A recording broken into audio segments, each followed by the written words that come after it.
Hey rockers, welcome back to the channel, and I thought about another story tonight that has nothing to do with rock and roll. It has to do with a lot of bad behavior.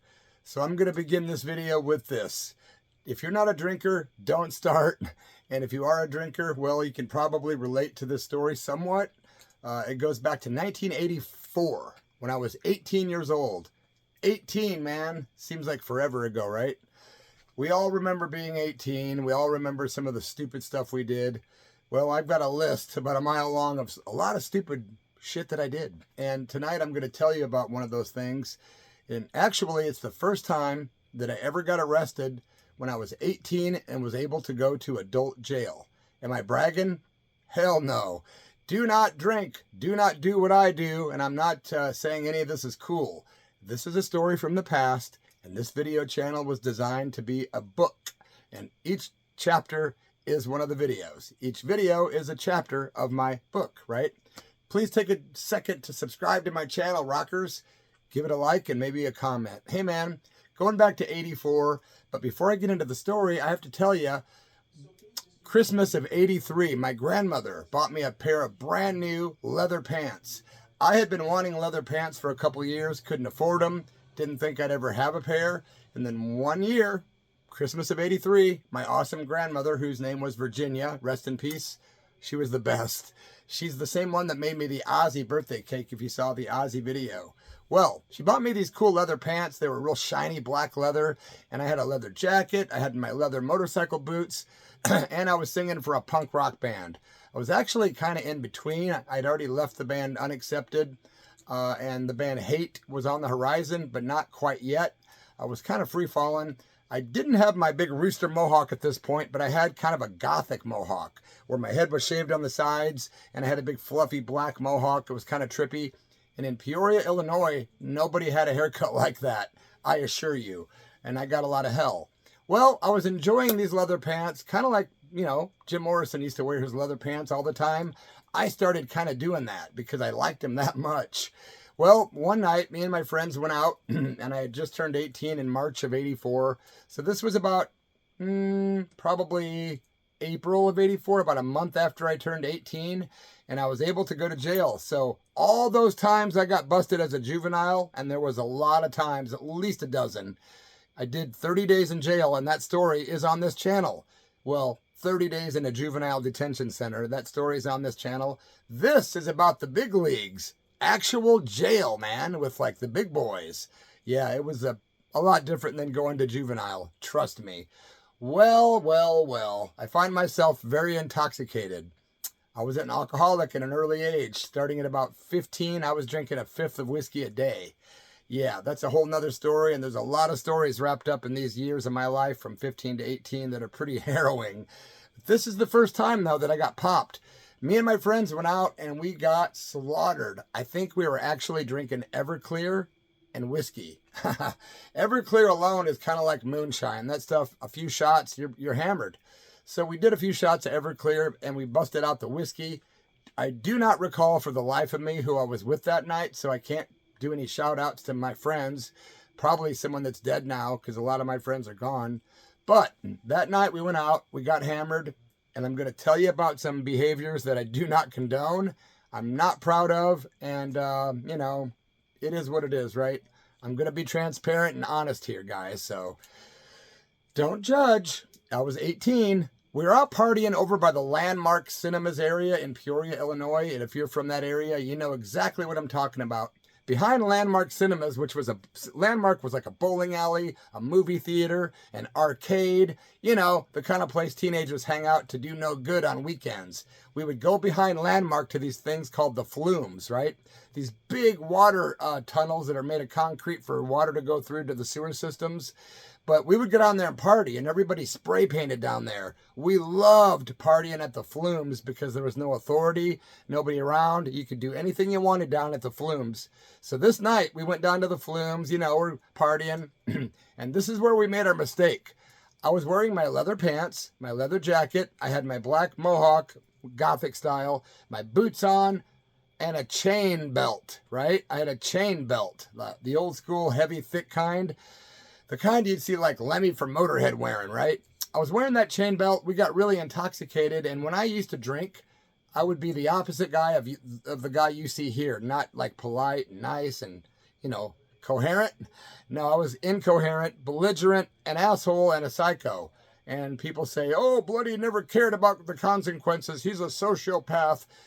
Definitely not a sociopath. But when I drank hard liquor, people are right. I did not care about the consequences when I was drinking because all logic went out the window. I even wrote a song called Logic is Conformity, which was on my first punk rock album, 6th Grade Field Trip in 1990. Yeah, think about it. Logic is Conformity. Pretty nihilistic title, right? Well, I was living the life, man. My mother was nervous every time I walked out the door. That's the only part of the story that I regret, all the hell that I put my family through. I don't regret the actions because I learned from each and every one of them. But man, oh man, do I wish I could go back and erase all the pain I caused my mom and grandmother. I digress. So we're down there partying at the Flumes. We decide we're going to go up to the town and raise some hell. And by this point, I was pretty blacked out. I do remember bits of it, though, because it was a traumatic experience. And I've realized that when you drink a lot of booze, you may black out and not remember nothing. But if you go through something really traumatic while drinking, it can be one of those things where you can actually remember parts of it. I'm sure some of you can relate. So that night, we get up to where the people are at. We're at the crossroads of, I forget the streets, but it's right behind Landmark, right? We're walking around. We're just raising hell. We're yelling at cars when they're going by. I was pissed drunk, very angry. And I took my chain belt off and we were walking around. I was carrying it around like I was some thug, like ready to fight. And I kind of was. I was trying to fight anybody that would come around. Don't know why I used to get that way, but it was a nightmare. Well, yes, I do know why, but that's another story. But we were drunk as skunks. We're walking around. I remember cars going by and they're honking at us and we're like flipping them off and we're throwing stuff at them. We weren't doing nice stuff, guys. And this is not cool at all, what I'm going to tell you. It's not cool at all. So I took my chain belt off. I'm carrying it. Next thing you know, I think it's going to be a good idea to take that chain belt and whenever cars go by, whap! And I would smack them on the hood of the car and people were like pulling over and yelling at us and screaming, probably calling the cops at about this point. But we were so drunk at this point, we didn't think about it. We didn't care. Finally, a car came by and I cracked that chain belt on the windshield and it cracked it. And man, we were on a roll. Such stupid shit, man. Can't believe I'm telling you guys this. But I was terrorizing these cars, screaming at people. It was not good. And the people I was with, they were doing the same thing, man. We were taking our aggression out, our teenage angst out on complete random strangers. No people got hurt, but the cars definitely got hurt. We hit about 4, 5, 6 cars. Finally, when I cracked that windshield, we knew things were getting serious and we decided to take off to the Flumes. Well, right about that time, guess who shows up? Dun da da, the police. And we made a run for it, man. There was like 2 of us, whoever they were. We ran down to the Flumes, booked down there knowing, we got away now. These cops can't catch us down here. And man, I ended up jumping over a fence at some point, right? And there was a barbed wire fence, right? I do not remember where that fence came into play, but I ran into a fence during this whole fiasco, and I ripped the entire crotch out of my brand new leather pants that my grandma bought me, and all my junk's hanging out, if you know what I mean. Like the pants were ripped at the crotch all the way. And so I'm standing there running from cops with my you-know-what hanging out. And I'm running down the Flumes and I can hear cops up there like running like on the parallel to the Flumes, like, he's down here. And then I saw one cop get down on this little ladder and he climbed down the Flumes with a flashlight. They're like, stop right now, you're under arrest. I'm like, no, I'm not, fuck you, pig. And it was not good, man. And I just kept running and I lost the cop. And then I found another tunnel that was real small that I crawled into and hung out like a drunken rat. I hung out in this little tunnel for a while, maybe 20 minutes. Finally, I couldn't hear any more sounds. I didn't see any flashlights. So I thought, surely they're gone now. They can't catch me. And I kept walking down in the Flumes. My friends had gotten away at this point. I don't know which way they went, but I was alone in the dark Flumes, highly drunk, blacking in and out, with my chain belt in hand still, with my crotch ripped out. Oh man, I kept running, walking, hiding. Finally, I got about 20 minutes down, and I thought, man, it's quiet as can be. There's no cops around. And I found a little ladder on the side of the Flumes that you could climb up. And I thought, there's no one around. I did this. I just got to figure out how to get home now. But I climbed up the ladder. Everything's all good. Right when I get up and put my hand on the ground and start to step up, I was helped by the strong arm of the law, literally. These guys grabbed me so quick, those cops were waiting. They knew at some point that I was going to end up coming out of one of the ends, so they probably had cops at either end that you either come in or get out of the Flumes, right? Well, they got me, man. Boy, was I bummed. And then when the cop saw me with my junk hanging out, he started laughing at me. He's like, oh, you like leather, boy? And I'm like, no. And they got me, they're roughing me up, they're kind of beating me up a little bit. And then he goes, you know what? You're going to the shit house tonight. And I'm like, I don't think that sounds good. And then I thought about it. Oh man, I'm 18. I'm going to jail. And the old jail in Peoria, Illinois was no joke. It was this big, decrepit looking, scary, daunting, crazy place that eventually got knocked down until they built the new jail that was more up to date. But this place was scary, man. I heard about a lot of rumors about violence in there and all kinds of stuff. Well, they arrested me, beat me up a little bit. You know, I kind of blacked out this part, so I think they actually roughed me up more than I remember. But I was in the back of a cop car, and I was like, well, this is familiar, because I'd been there dozens of times, maybe 15 I'd been arrested as a juvenile. But now I was going to have to pay for my actions, because juveniles get slaps on the wrist, but adults go to jail and prison. Well, I was scared to death, man, I'm not going to lie. My mohawk's wilting, hanging down in my face, my junk's hanging out, I got leather on from head to toe. Next thing you know, we're pulling up at that jail, and I started shaking, thinking, oh man, what am I in store for? They literally brought me into this dark-ass place, and it was not fun. There was just old-fashioned bars everywhere. Place was scuzzy, dirty, people yelling. You could hear people yelling everywhere. Cops running around, doing their job. It was like, oh man, what have I done? And I'm still drunk, but I am literally very sobered up, kinda, at this point, because I was afraid. Well, they put me in a holding cell with like 30 other people that was maybe enough room for 10. One of those deals. It was not cool, dude. Then they moved me to another room, which was like a temporary lockup for people that are waiting to either go upstairs to the jail or you can bail out, call somebody and get out of there, which I'll tell you what happened. But, so I'm in this little area and all these guys are in there. Black, white, young, old, Hispanic, you name it. Every shape, size, and color. And I was like, holy crap. So I'm like looking around the room trying to find anybody that might have a friendly face. But everyone kind of felt like I did, like crap and depressed and bummed out. We're in jail. So we're sitting in there and it was like a big square room. There's a bunch of dudes sitting around all the room against all the walls. There was nowhere for me to sit. I didn't want to sit in the middle of the floor. Heck, in my mind, I was going to get raped at any moment or some gang was going to attack me or something. But that didn't happen, man. But in that cell, if you look to the right when you're pacing around the cell, there was a little bathroom area and it was pitch black, but there was a toilet in there. And in that room, I kept hearing grunts and groans and crazy sounds. And I kept realizing to myself, there's something scary in that room, man. I don't know what it is or who he is, but I don't want to go in there. And this guy was freaking well. This elderly African-American guy with severe mental illness comes walking out of that room and he starts picking on me. Yep, he decides, look at this freak. I'm going to take this dude out. So he's trying to pull me back in the bathroom. He's going to beat the crap out of me, I think, or who knows.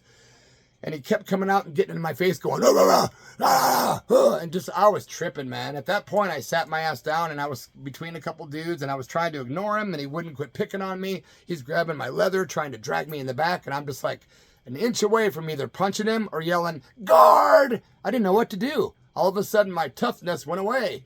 Well, there was another guy in there named Craig, who I didn't know his name at the time. A really cool dude named Craig Powell, who I am still friends with today on Facebook, right? Craig Powell was an African-American gentleman, a real gentleman. The other guy was nuts. But this guy literally all of a sudden stood up, got face-to-face with this crazy predator mental case and said, "Leave him alone or I'll kill you." You know, this kind of thing. He was threatening to hurt this guy. And the guy finally, after about 15, 20 minutes of harassing me, finally went back in that dark bathroom, which nobody had the balls to go into. And the guy finally left me alone. But Craig had to shout at this guy 2 or 3 times to get him to leave me alone. And I just remember thinking, oh, thank you so much. But when you're in a jail like that, you don't want to show weakness, so you just kind of keep your head between your legs and, well, you have a poker face and you just kind of toughen up quick, because what are you going to do? What you going to do when they come for you? Anyway, down the road, Craig Powell, it turns out, was a big heavy metal and rock and roll guy that played guitar. And we ended up seeing each other on the street after this jail incident, and we became friends. I thanked him over and over. Dude, thank you for saving me that night in jail. I don't know what would have happened, but I would have fought back. I wouldn't have been taken lightly. But at that point, I was really scared. So Craig saved me. That's another story about, seeing him later. But thank you, Craig Powell, if you're watching this. We sat in that jail cell for a good hour and a half, and everyone in the whole place is kind of laughing at me, man. I'm sitting there with my, hanging out. Dude, it sucked. I was so embarrassed, and I was just praying for anybody that was like, into guys, and I wasn't. I've been into girls my whole life. That's that. Well, that guy I don't know what he wanted from me, but it was scary. I can't really accurately portray how nervous I was being in jail for the first time. Finally, though, some cop called me over to the cell, and he said, "Come here." So I go over there, and he goes, "You can make one phone call." And so I don't remember if I called like my parents or my grandparents, but I think I might have called my grandparents because they had the money. Not a lot, but they had more than my mom would have. And I do believe I called her, and I said, "Please bail me out, Grandma." And she said, "Wow, I can't believe you're in jail." And I told her about my leather pants, and she was bumming on that. Those weren't cheap back in the day, man. And I felt horrible because my grandmother, that was a gift. I loved my leather. And now I was in jail facing consequences of going to court later, and who knows, right? So I had already been on probation maybe a dozen times before I hit 21. That's true. And now I realized, wow, dude, you're going to go to court and you might have to go to do some time over this. I didn't know how the system worked. Well, I ended up calling my grandparents, I'm pretty positive, who called my mother, and then my stepfather had to go all the way to her house in the south end of Peoria on Laramie Street, get the money, and then come bail me out of jail, which was the first of many times my stepfather bailed me out. Rest in peace to Dave, my stepfather. He came and got me, man, and he didn't even bitch at me, man. He never did. He never did. My mom did that, though. My mom would go off. But my mom was a great lady, but she had a right to go off because I was off the rails, man. Like Ozzy would have said, "I'm going off the rails on a crazy train." Well, I was. So I ended up getting out of jail. I don't remember what happened, but I did get put on some kind of either adult supervision, court supervision, or probation. I don't remember. Probably probation because the charges weren't exactly easy to get out of. I mean, you can't just go up and break people's cars. And a lot of people filed charges against me. So that was a nightmare. I couldn't pay for that damage, right? So I ended up going to court, and I ended up living to tell the tale. I ran into Craig Powell outside of there at like a music store. And I'm like, "Aren't you?" And he's like, "Aren't you? Yeah, you look a little different with your junk in your pants." And we were laughing and saw him play guitar. And I'm like, "Dude, this guy's awesome on guitar." So we kept in touch for years. He always thought I was kind of crazy. Kinda. And I always thought he was cool. I always had mega respect for that guy. I hate injustice, and if I was in jail today, and if I saw somebody picking on somebody else and I could do something about it, I would absolutely jump in, just like Craig Powell did for me.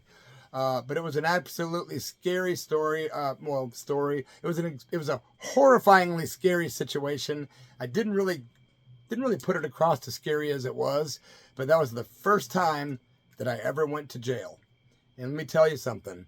This isn't something I'm bragging about, but I was arrested at least a dozen times between then and 30, for maybe 15 times, even maybe 20, a lot. And at one point I was even going to make a record for the song I did called Mugshots, which you can find online, Bloody Mess Mugshots. It was actually a band called the Purty Mouths. Remember Deliverance? You sure got a purty mouth. So if you look up Purty Mouths, Mugshots, that was my song, right? I wrote that with Scott Legan from the band Dollface and NRBQ. Anyway, I was trying to get all my mugshots, so I went to the court to petition them. I had a lawyer, and he's like, "You can do this on your own, man. Just go to the county clerk's office and tell him what you want." So I went there, found out it wasn't as easy as I thought. I literally had to do some kind of petition for each and every photo that was on file, all the way back from the age 15 to 18 now. I was literally going to use those down the road for a song, which later became Mugshots many years later.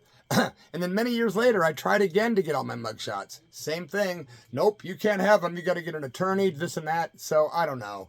I'm sure these days you could probably get them easier. I do not know. But I was going to do a record and have every one of those mugshots on the cover of the record, but that never happened.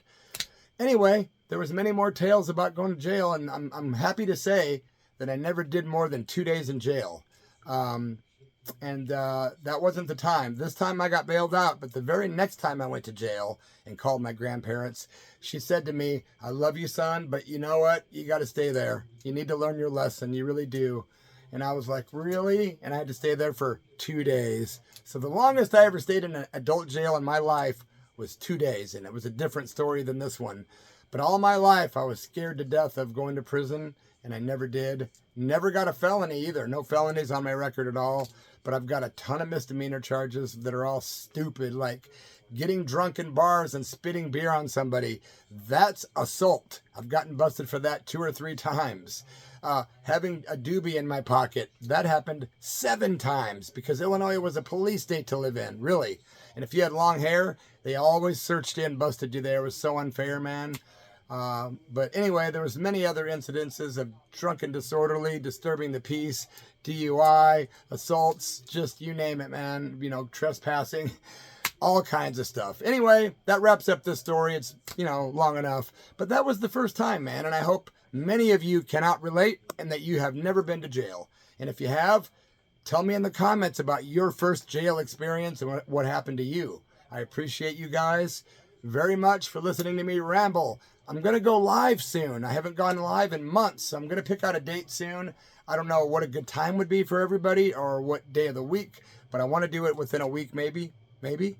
And I've got another G.G. Allen tale coming at you probably tomorrow or the next day. Thanks for being here at Bloody F Mess Official. More rock, punk, metal, and curveball stories like this one coming at you soon. And from the bottom of my black little heart, thanks for being here, man. Thank you, David Bowie.